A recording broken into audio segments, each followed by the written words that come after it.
दूसरे का अपमान क्यों करता है? क्या आपने कभी विचार किया है? वैसे तो हम भी बिना कारण बहुतों का अपमान करते हैं। हमारा अपना अपमान भी बहुत बार होता है। संसार का सारा व्यवहार एक दूसरे का अपमान करने पर टिका है। जैसे पति अपनी पत्नी का अपमान करता है, पिता अपनी संतानों का अपमान करता है, नौकरी देने वाला अपने नौकर का अपमान करता है, अर्थात जो भी बलवान है वो निर्बल का अपमान करता है। यदि हम शक्तिमान हैं तो अपमान के बदले में लड़ाई करते हैं, और यदि लड़ने की शक्ति नहीं होती तो हम अपमान सह लेते हैं, स्वयं को निर्बल और असहाय मान लेते हैं। हमें छोटे होने का एहसास होता है। ऐसा प्रतीत होता है जैसे हमारी आत्मा कुचली गई हो। किंतु कोई किसी का अपमान क्यों करता है?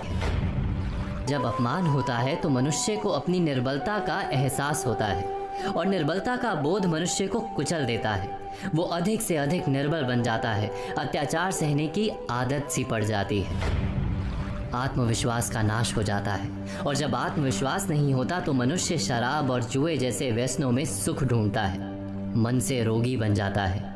आखिर किसी भी मनुष्य की ऐसी दुर्गति कोई क्यों करता है? अपमान करने वाला वास्तव में क्या सिद्ध करना चाहता है? कभी गहराई से विचार किया है? वास्तव में हम किसी का अपमान करते हैं उसकी निर्बलता सिद्ध करने के लिए, ये बताने के लिए कि हम अधिक शक्तिमान हैं। अर्थात वास्तव में अपमान करने वाला स्वयं अपने आप को शक्तिमान या बलवान सिद्ध करने का प्रयास कर रहा है। अपमान करने वाला हकीकत में अपनी शक्ति से आश्वस्त नहीं है, उसे अपनी शक्ति पर भरोसा नहीं है। दूसरों को चुनौती देकर वो अपनी शक्ति पर विश्वास प्राप्त करने की कोशिश करता है। क्या ये सच नहीं? जब हम किसी का अपमान करते हैं तो वास्तव में इतना ही प्रकट करते हैं कि हमें अपने बल पर भरोसा नहीं। हमें ये संसार एक अविरत संघर्ष प्रतीत होता है, कभी ना रुकने वाली एक जंग सी दिखाई देती है। हम अपने निकट आने वाले सभी को प्रतिद्वंदी मानते हैं, फिर वो पति या पत्नी ही क्यों ना हो।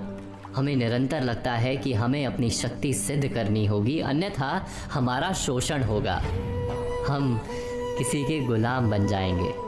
किंतु क्या हमने कभी विचार किया है कि दूसरों को प्रतिद्वंदी अर्थात दुश्मन मानने के बदले कलीग मान लें, हमारी सहायता करने वाले सहयोगी मान लें, अर्थात दूसरे व्यक्ति को प्रेम करें तो उसका अपमान करना आवश्यक ही नहीं होगा।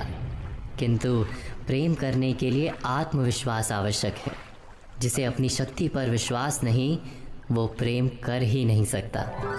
अर्थात जिसका हृदय आत्मविश्वास से भरा होता है, ना वो अपमान करता है, ना अपमान को स्वीकार करता है। क्या ये सत्य नहीं?